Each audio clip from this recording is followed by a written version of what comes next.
Sir recent మన అన్ని వీడియోల కన్నా కూడా సుబ్రహ్మణ్య స్వామి వీడియో బాగా వైరల్ అయింది సార్. దానికి చాలా వరకు జనాలు కూడా మన అంటే బీజేపీ ఫాలోవర్స్ కావచ్చు లేదంటే చాలా న్యూట్రల్ ఓటర్స్ కూడా దానికి సూపర్ రెస్పాన్స్ గా మంచి మంచి కామెంట్స్ పెట్టారు సార్. అసలు మోడీ గారు ఎందుకు దూరం పెట్టారు సార్? అసలు సుబ్రహ్మణ్య స్వామి ఇప్పుడు బీజేపీ ఎంపీ క్యాండిడేట్ అయ్యింది, ఇలా మాట్లాడడం ఎంతవరకు సంబంధించింది సార్? ఇప్పుడు కోవర్ట్లు బీజేపీ పార్టీలో ఆర్ఎస్ఎస్ లో కూడా ఉన్నారు. ఇప్పుడు ఆర్ఎస్ఎస్ లో కూడా చాలా మంది కమ్యూనిస్టులు, ఫార్మర్ కమ్యూనిస్టులు చాలా మంది, అంటే కాంగ్రెస్కి వ్యతిరేకంగా ఫైట్ చేసింది కమ్యూనిస్టులు. ఓకే, వాళ్ళు కూడా చాలా మంది ఆర్ఎస్ఎస్లో దూరారు, బీజేపీలో దూరారు. ఓకే, అయితే వాళ్ళు దూరినా కూడా అంటే అక్కడ అంటే కాంగ్రెస్కి ఆపోజిట్గా బీజేపీ ఫైట్ చేస్తుంది కాబట్టి ఇటు వచ్చారు. వాళ్ళలో దేశ భక్తి భావం ఉండొచ్చు, కానీ కొంత కరప్ట్ అయ్యారుగా, ఈ కమ్యూనిస్ట్ ఎజెండా తోటి కరప్ట్ అయ్యారు కదా, ఒక్కసారిగా అంత చేంజ్ అవర్గా.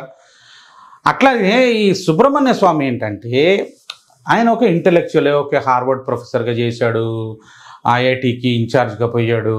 ఓకే, ఆయనకు ఒక మంచి వక్త కూడా, ఆయనకు ఒక ఉన్న ఆరా ఏదైతే ఉందో, అంటే ఆయనకున్న ఒక కాంగ్రెస్ గవర్నమెంట్ తోటి సోనియా గాంధీ తోటి కొట్లాడే ఒక ఆరా, ఇవన్నీ ఉన్నాయో వాటిని యూజ్ చేసుకొని ఆయన పవర్ ప్రొజెక్షన్ చేసుకొని బీజేపీలో ఒక పొజిషన్ కొట్టాలని ట్రై చేశాడు. అయితే మోడీ గారికి అసలు ఆయన దగ్గర నాలెడ్జ్ భారతదేశం అంతా తిరిగాడు. మోడీ గారు ఎవరెవరు ఎట్లాంటి వాళ్ళు, ఎవరెవరి దగ్గరతోటి ఏ ప్రాబ్లమ్స్ వచ్చేటట్టు ఉన్నాయని ఆయనకి అన్ని క్షుణ్ణంగా తెలుసు. సో ఇప్పుడు వాజ్పేయి గవర్నమెంట్ని పడేసింది ఎవరు? 98లో వాజ్పేయి గవర్నమెంట్ పడేసింది ఎవరు అనుకుంటున్నారు? జయలలిత ఎన్డీఏలో ఉండింది, ఈయన జయలలిత ఏడీఎంకే త్రూ ఈయన పార్లమెంట్లో ఉన్నాడు. ఎవరు? సుబ్రహ్మణ్య స్వామి.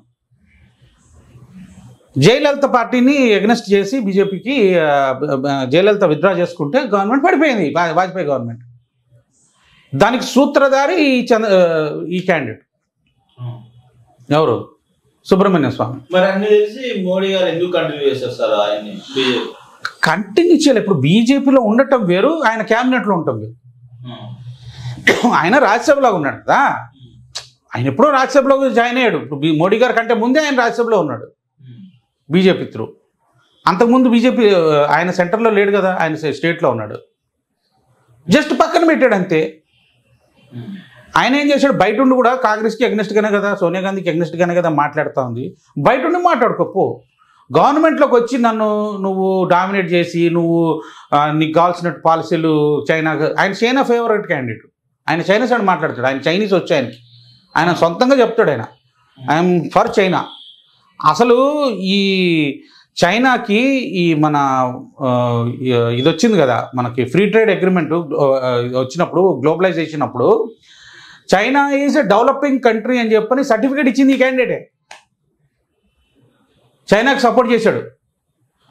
ఇందిరాగాంధీ అగ్నెస్ట్ చేస్తే నువ్వు ఎందుకు ఇస్తున్నావు సపోర్ట్ అని చెప్పనంటే, చైనాకి సపోర్ట్ చేసి China is under developed country అని చెప్పని సర్టిఫికేట్ ఇచ్చింది ఈయనే.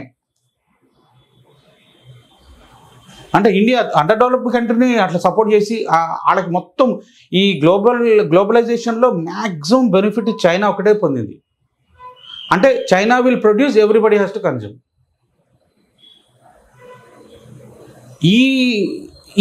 ఇది చేసేటప్పుడు భారతదేశం నుంచి సపోర్ట్ చైనాకి వయా సుబ్రహ్మణ్య స్వామి వెళ్ళింది.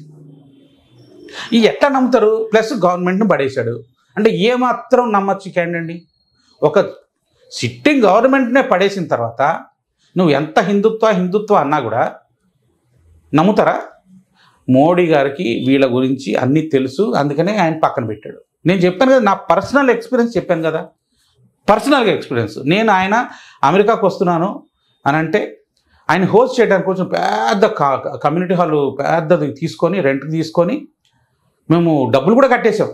ఆయన హోస్ట్ చేసి ఆయన పెద్ద సన్మానం చేద్దామని చెప్పని 2018 సెప్టెంబర్ అక్టోబర్లో అంటే అంత ఇప్పుడు రామ్ జన్మభూమి గురించి మాట్లాడతాడు, ఇది గురించి మాట్లాడతాడు, అంత అన్ని మాట్లాడతాడు కదా.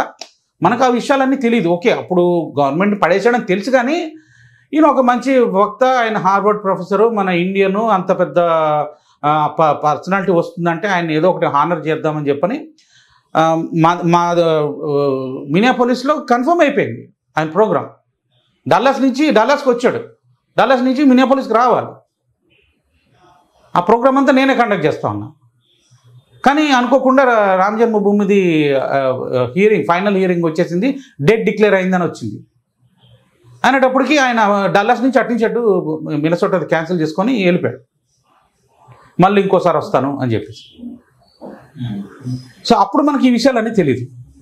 అయితే వెళ్ళిపోయిన తర్వాత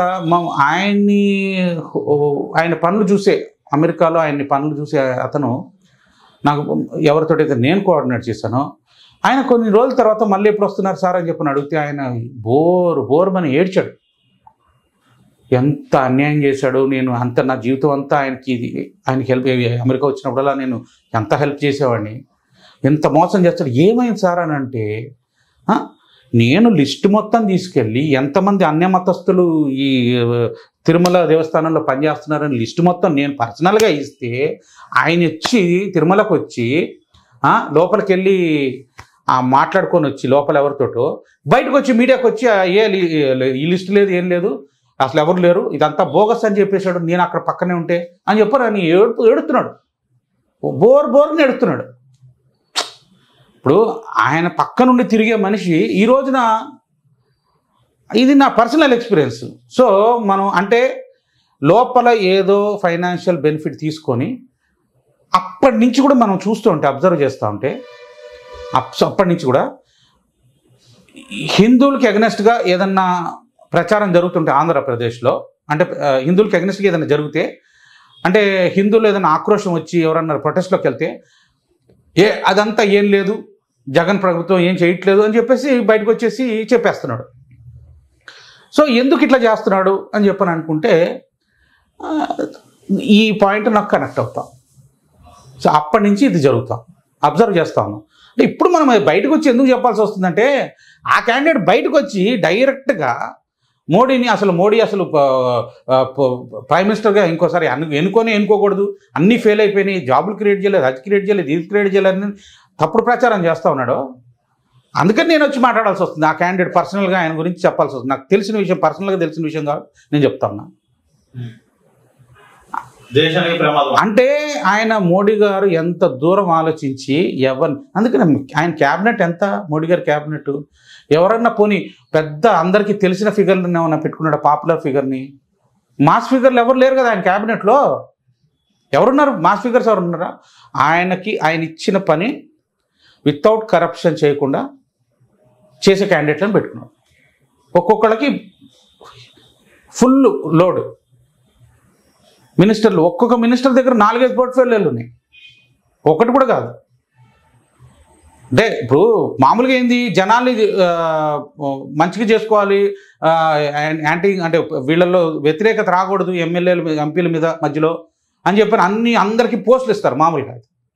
మోడీ అసలు పోస్టులు ఇవ్వకుండా ఉన్న 5-6 మందిని చుట్టూ పెట్టుకొని మేనేజ్ చేస్తున్నాడు. ఎవరికైనా ధైర్యం ఉందా మోడీకి అగ్నెస్ట్గా పోవడానికి? That is what. ఆయన ఒక మీడియా హెల్ప్ తీసుకోడు, బయటకు వచ్చి మీడియాతో మాట్లాడు. వీళ్ళు ఈ కమ్యూనిస్టు న్యూస్ ఛానల్స్ వీళ్ళందరూ మోడీకి అగ్నెస్ట్గా ఆయన ఒక ఇంటర్వ్యూ ఇవ్వలేడు, ప్రజలకు వచ్చి మాట్లాడలేడు. ఆయన మాట్లాడలేడా? ఆయన్ని విల్లిఫై చేసింది ఎవరు? ఆయన్ని చెడుగా చూపించి ఈ మీడియాని ఎవరిని, అందుకనే అందరినీ దూరం పెట్టాడు. మీరేంద్ర నన్ను మీడియా ప్రొజెక్ట్ చేసేది? నా ఛానల్ ఇప్పుడు ఎంతమంది, 20 కోట్ల మంది ఆయన సబ్స్క్రైబర్స్. అన్ని ఛానల్స్లో చూసుకుంటే అసలు సోషల్ మీడియాని ఎట్లా వాడుతున్నాడు? సింగిల్ హ్యాండెడ్గా సెన్సేషన్.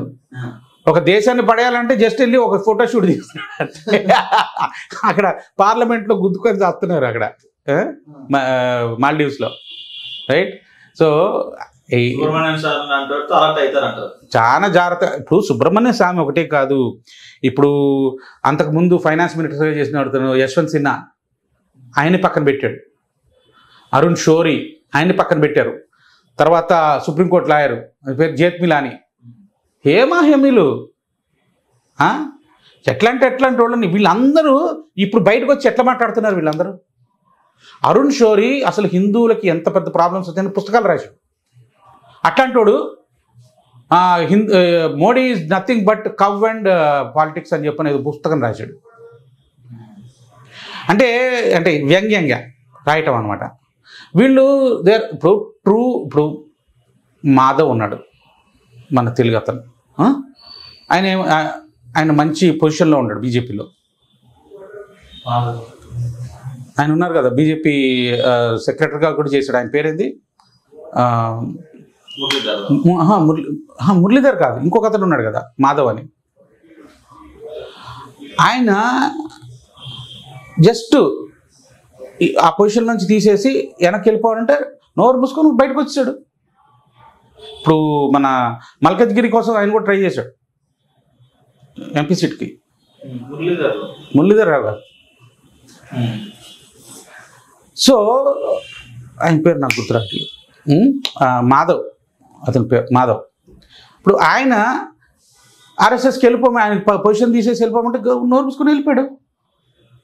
అండ్ ఈ నెవర్ అట్టర్డ్ ఎనీథింగ్. నాకు ఆర్ఎస్ఎస్ బీజేపీలోకి వెళ్ళరమ్మంది, విత్డ్రా చేసుకుంది, నేను వచ్చేసాను. సోల్జర్ అంటే అట్లుండాలి. ఆయనకు రేపు చాలా మంచి పొజిషన్స్ ఉంటాయి. వెంకయ్య నాయుడు చేసిన పని ఏంటంటే, వెంకయ్య నాయుడు ఆయన టీడీపీకి ఫేవర్గా ఉండేవాడు. బీజేపీలో టీడీపీ పర్సన్ లాగా ఉండేవాడు. బీజేపీ గ్రో కాకుండా ఉండటానికి కారణం మెయిన్ వెంకయ్య నాయుడు. అందుకని అయితే ఆయన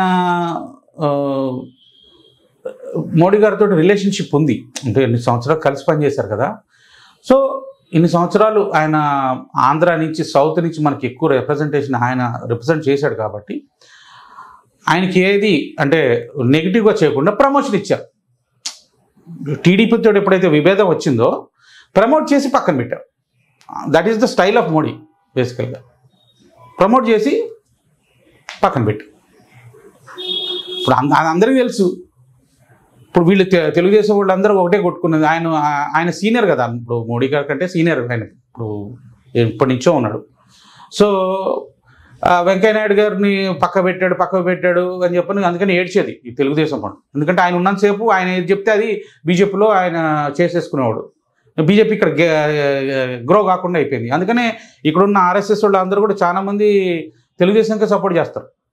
అంటే బీజేపీ ఎప్పుడు పవర్లో లేదు కదా, వాళ్ళని ఎప్పుడు నర్చర్ చేయలేదు. చాలా రోజులు అయిపోయింది. 98లో ఫైట్ చేసింది, మళ్ళీ ఇప్పుడు దాకా BJP on it self fight చేయలే. ఆంధ్రాలో 18% కంటే ఎక్కువ వచ్చింది బీజేపీ బై ఇట్ సెల్ఫ్ 98లో. మరి ఈ రోజున 1%కి పడిపోయింది.